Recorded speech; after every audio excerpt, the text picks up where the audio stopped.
an aged man, and of a well-favored countenance, was constrained to open his mouth and to eat swine's flesh. So Eleazar, this chief scribe, right? He went hard for the Most High. And he was constrained. That means he was tied down, his hands and his feet was shackled.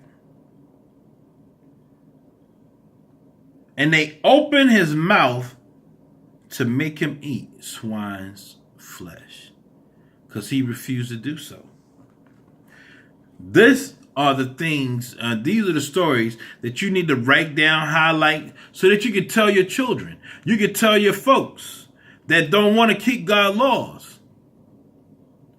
This is what our people did so that they would.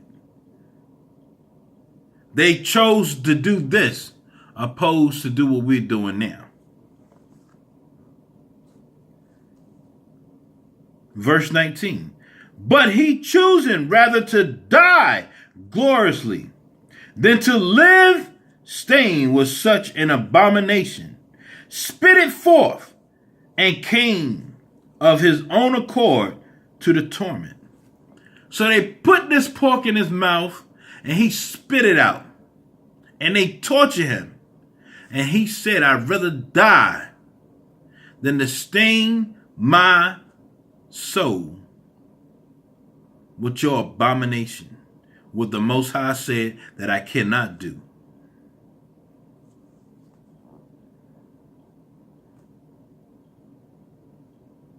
Verse 20.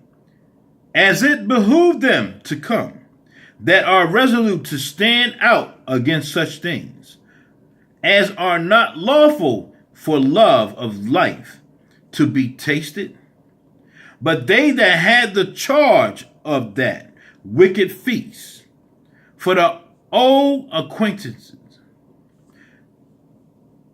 they had with the man, taking him aside, besought him to bring flesh of his own provisions, such as was lawful for them to use, and make as if he did eat of the flesh taken from the sacrifice commanded by the king. So let me explain to you what's happening here. So what they did was, they tried to make Eleazar eat of the swine's flesh. He spit it out. They tormented him, tortured him. That's what it means. Now, they see that he wasn't going to do what they wanted him to do. So they figured, okay, so we're going to allow you to eat your food, your meat, but in front of the people. So the people would think that you're eating swine. So they say it's the chief priest eating the swine, so I can eat the swine. That is the difference right there. Because the priest today is telling you that you can eat these things. Everything that the priests do in the church, the people follow behind. Attitude reflects the leadership. So if the priest is doing it, it's okay to do it. It's not okay to do it. Because the priests don't trump the Most High laws. Not at all. Not even close. So therefore, they wanted him to fake the funk and eat his meat, whether it be cow or lamb or goat, as if he was eating the swine in front of the Israelites, to try to make them eat the swine. Let's see what happened.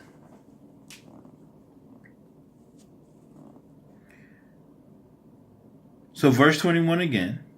But they that had the charge of that wicked feast, for the old acquaintance that they had with the man, taking him aside, besought him to bring flesh of his own provisions, such as was lawful for him to use, and make it as if he did eat of the flesh, taken from the sacrifice commanded by the king. Verse 22.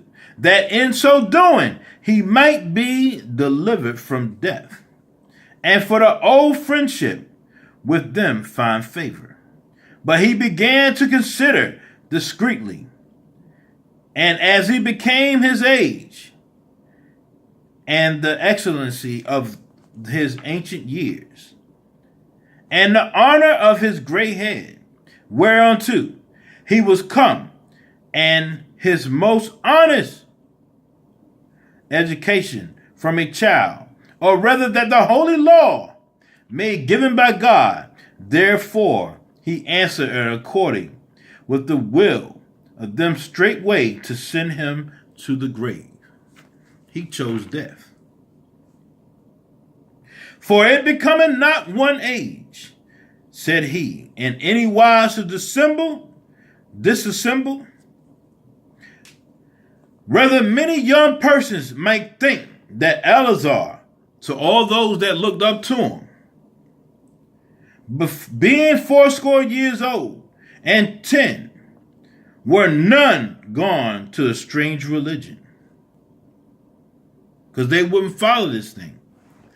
But they figured because he is who he is, that they would. And so they, through mine hypocrisy, and desire to live a little time, and a moment longer, should be deceived by me, and I get a stain to my old age, and make it abominable, for though for the present time I should be delivered from the punishment of men. The men, when it says the punishment of men, that's the other nations. Yet should I not escape the hand of the Almighty, because you ain't going to escape the hand of the Most High. You got a conscious decision to make the decision that you make. Neither alive nor dead. Wherefore now, manfully, changing this life, I will show myself such an one, as my age required, and leave a notable example to such as be young to die willingly and courageously for the honorable and holy laws. And when he said these words, immediately he went to torment. They that led him, changing the good will, they bear him a little before into hatred, because the aforesaid speeches proceeded, as they thought, from a desperate mind. But when he was ready to die with the stripes, he groaned and said, it is manifest unto the Lord that have the holy knowledge, that whereas I might have been delivered from death, I now endure sore pains in the body by being beaten, but in the soul am I well content to suffer these things, because I fear him. Because I fear him. We all got our moment in time in life when we got to take up our cross and bear it. We all come to a point where we no longer want to dishonor the Most High, that we do fear him and what he can do to us, and how gracious he has been for us.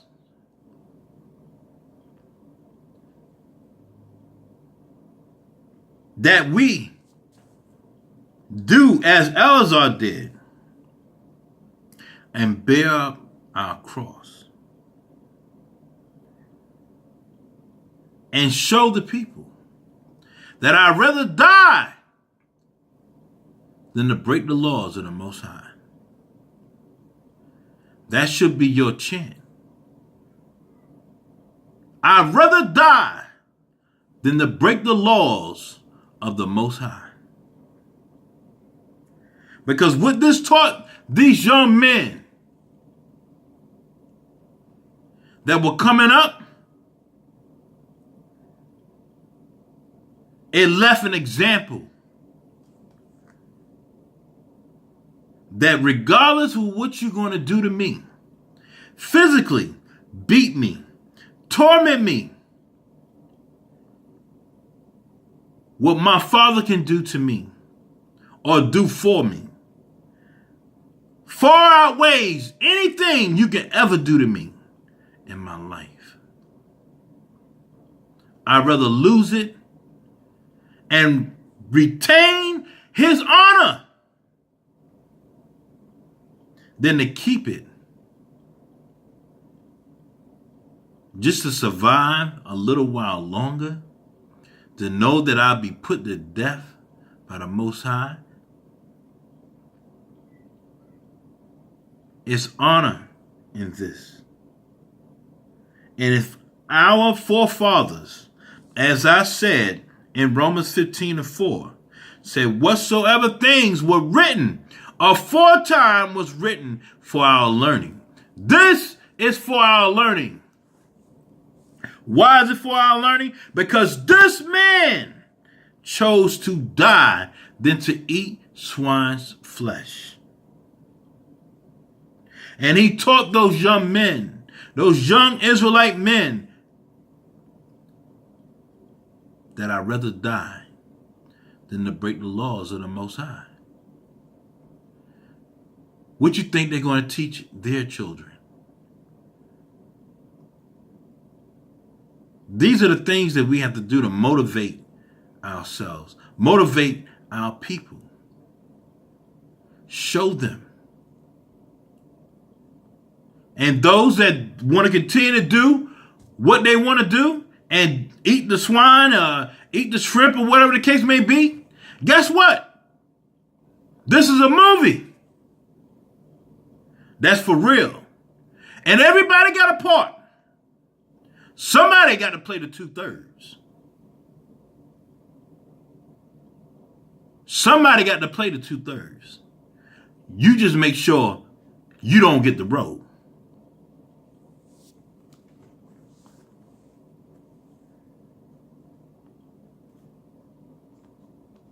So jump over to, still in 2 Maccabees, jump over to chapter 7.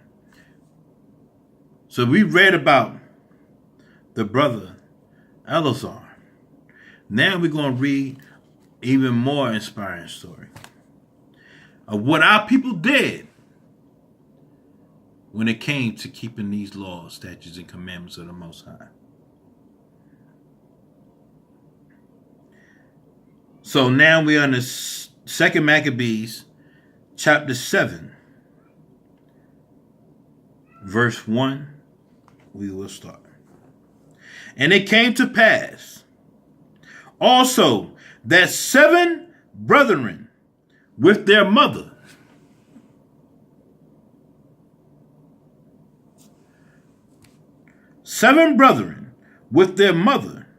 were taken and compelled by the king against the law to taste swine's flesh.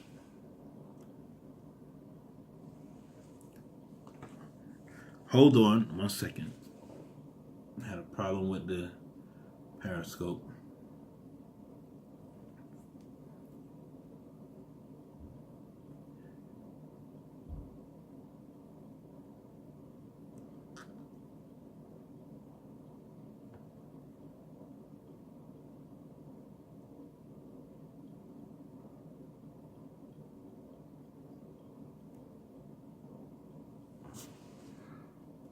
Sorry about that.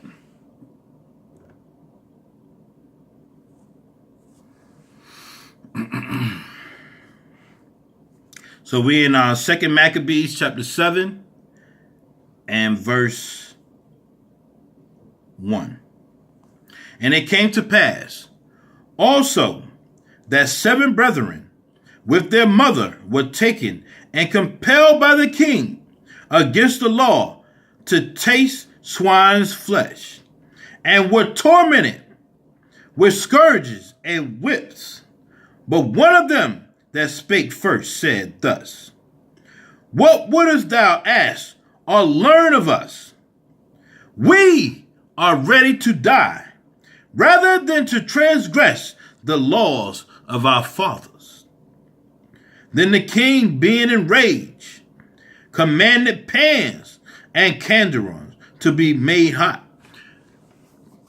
What this is, I don't know if some of you may have been in the South or whatever, but down south, they used to have these big black pots outside that they used to cook boiled potatoes or chicken or whatever the case may be, and it's easier to take the fur and stuff like that off of whatever was killed, whether it be a deer or something like that. They have these big black pots, fire underneath it, and then they take the animal, put it in there so they could get the hair off real easy from the hot. So they put these pots to put these men in them because they would not eat swine's flesh. So verse 3, Then the king, being enraged, commanded pans and caldrons to be made hot, which forthwith being heated, he commanded to cut out the tongue of him that spake first, and to cut off the utmost parts of his body. The rest of his brethren and his mother looking on. So this was done in front of his brother and his mother. Now when he was thus maimed in all his members, he commanded him, being yet alive, to be brought to the fire, and to be fried in the pan. And as vapor of the pan was for a good space dispersed. Could you imagine that? Watching your brother being dismembered, his tongue cut out, and it put in a frying, hot, boiling, oil frying pan because you would not eat swine's flesh. This wicked king, who's an Edomite by the name of Antiochus, that did this.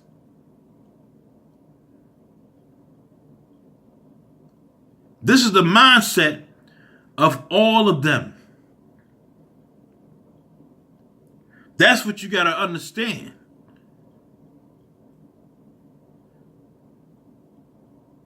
Even with this whole election, off the topic a little bit, but even of this whole election with Donald Trump, he represents the mindset of Esau and what Esau has been since all the way back to Genesis 25. But what you got to understand about his mindset is this. You see what the ideology or the ideas of the people that support him is the majority of why he won. So at some point, that should be telling our people, we got to come together, because trust me, that's what this is all about. We don't know the Most High thoughts, but some of us see the big picture. We see the big picture. This thing is what's going to draw our people together. Believe me what I tell you. We are in the last days. But this thing here is going to draw our people together.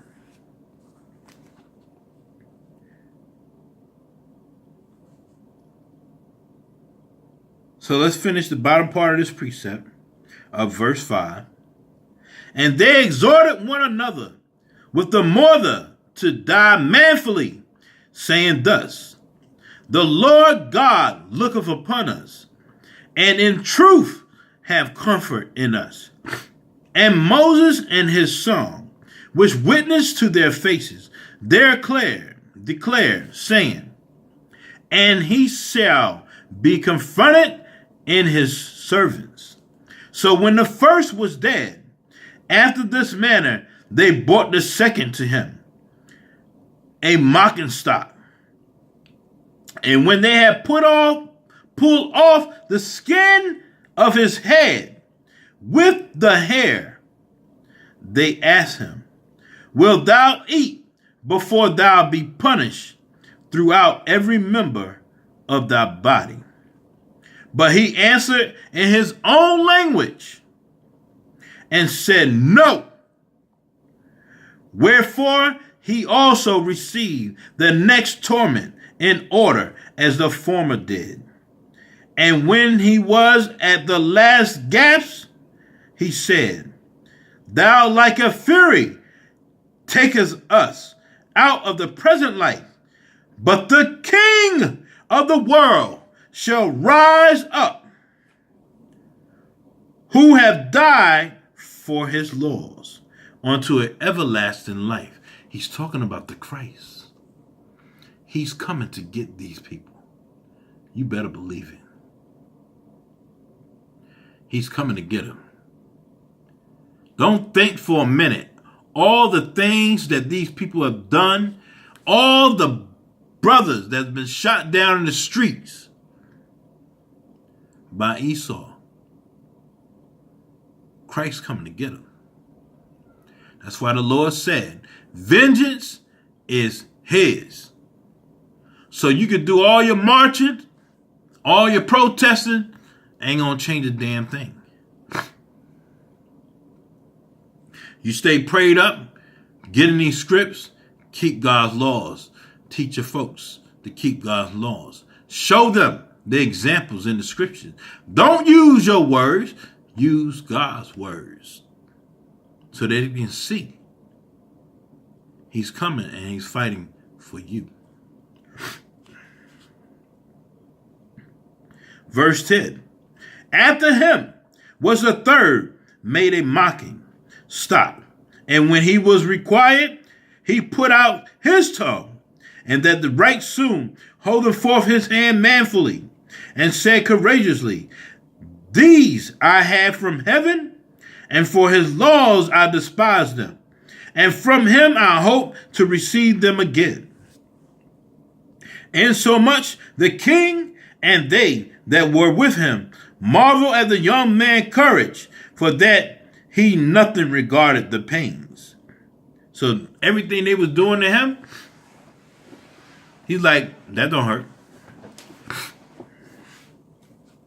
Now when this man was dead also, they tormented and mangled the fourth in like manner. So now this is the woman's fourth son. She got 7. Her fourth son, same thing. So when he was ready to die, he said thus, it is good being put to death by men, to look for hope from God to be raised up again by him. As for thee, thou shalt have no resurrection to life. So you got to understand something. We read it in the book of Maccabees, and you got these fools out here talking about there's no Christ. You tell me how these 4 brothers, and we're going to read about the other 3 and their mother, they knew the coming of the Lord. They knew it from times past, that the Messiah was coming. They knew this. This is taught all throughout. That's why Christ said, I'm the Alpha and I'm the Omega. He knew that the Messiah was coming. So those that say there's no Christ, they part of the 2/3 also.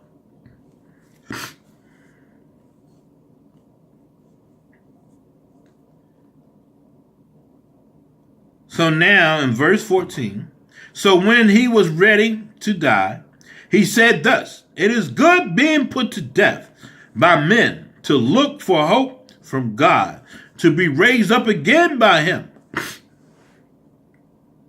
As for thee, thou shalt have no resurrection to life. Verse 15. Afterward, they brought the fifth also, and mangled him. Then looked he unto the king, and said, Thou hast power over men. Thou art corruptible. This is what this man is saying to Antiochus as they torture him and have maimed him. And thou doest what thou wilt. Yet think not that our nation is forsaken of God. Think not that our nation is forsaken of God. You know how powerful that script is? Although we in the midst of sin, the nation is already in the curses at this point.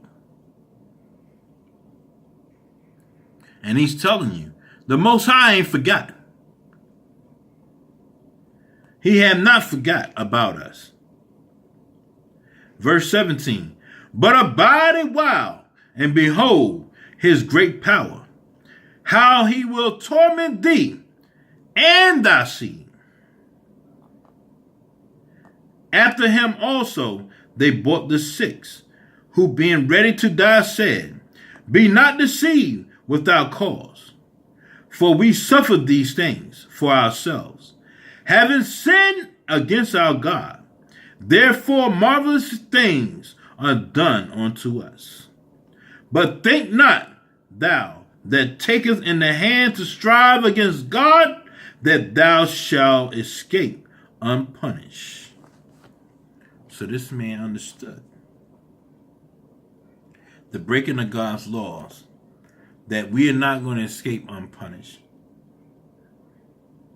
Things that I've done, I'm going to pay for, have paid for, still going to pay for.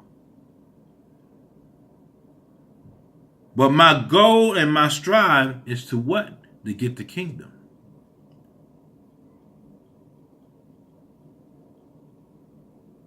To get the kingdom. Doesn't mean that you're going to get away scot-free. We all got a price to pay.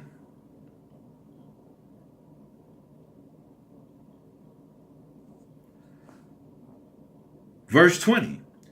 But the mother was marvelous above all, and worthy of honorable memory.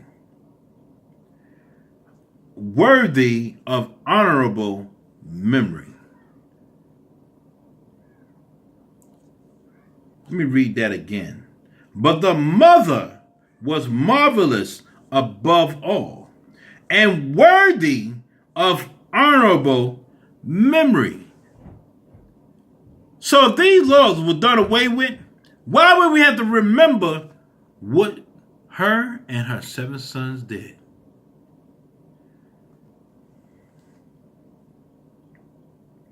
For when she saw her 7 sons slain within the space of 1 day, she bared it with a good courage, because of the hope that she had in the Lord. Yea, she exhorted every one of them in her own language, and filled with courage, spirit, and stirred up her womanish thoughts with a manly stomach. She said unto them, I cannot tell how ye came into my womb, for I neither gave you breath nor life, neither was it I that formed the members of every one of you. But doubtless the Creator of the world, who formed the generations of man, and found out the beginning of all things, will also of his own mercy give you breath and life again. As ye now regard not your own selves for his law's sake, Now Antiochus, thinking himself despised, and suspecting it to be a reproachful speech, Willingness, the youngest, was yet alive, did not only exhort him by words, but also assure him with oaths that he would make him both a rich and happy man if he would turn from the laws of his father, and that also he would take him for his friend and trust him with affairs. So now he's going to try to bribe him because his mother gave a courageous speech. Verse 25. But when the young man would in no case hearken unto him, the king called his mother and exhorted her that she would counsel the young man to save his life. And when he had exhorted her with many words, she promised him that she would counsel her son. But she, bowing herself towards him, laughing the cruel tyrant to scorn, spake in her country's language on this manner: O my son, have pity upon me that bare thee 9 months in my womb, and gave thee suck 3 years, and nourished thee, and brought thee up unto this age, and endured the troubles of education.